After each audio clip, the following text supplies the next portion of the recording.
Beth's achievement in establishing Meltdown is one of the single most impressive achievements in rock climbing, in my opinion. It's a really specific style. It's not something that's easy to train, and it takes a lot of commitment to do it.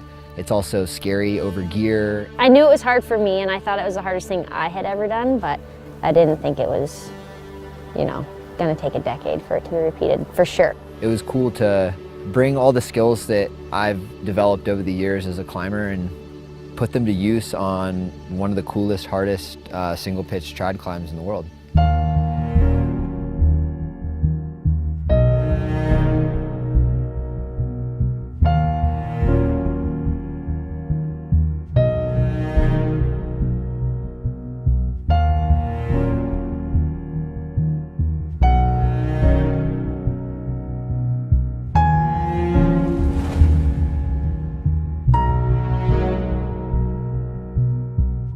Meltdown taught me more about how to rock climb than maybe any other climb that I've tried.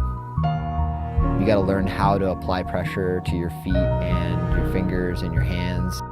You have to apply it in the right way, and it has to be at a consistent pressure or else things slip really easily.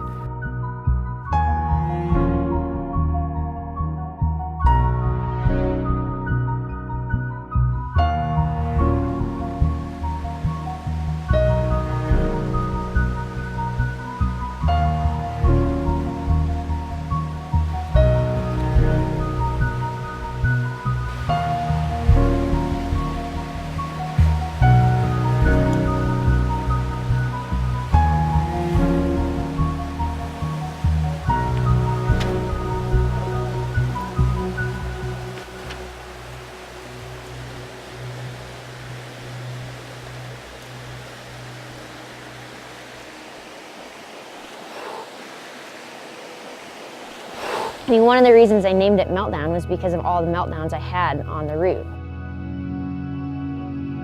It kind of was the culmination and the end of this life that I had and this lifestyle that I had for a decade.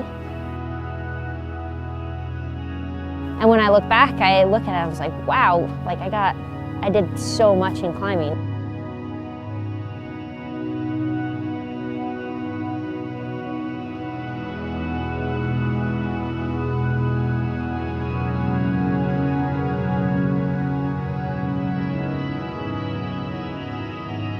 But towards the end of that decade, I started to feel more just like internal pressure.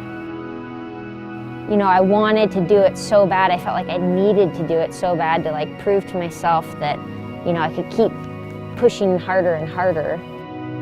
There's like a lot of good that comes with that, but I think that a lot of the stuff that athletes don't talk about is how that affects the rest of your life.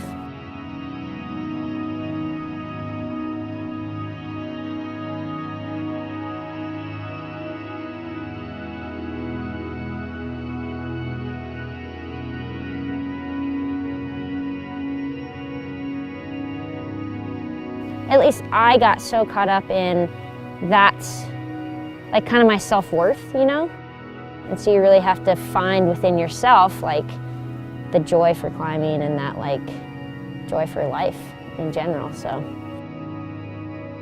if my body can't handle climbing 514 cracks anymore, then they can handle like going out and climbing easy stuff, and that's great.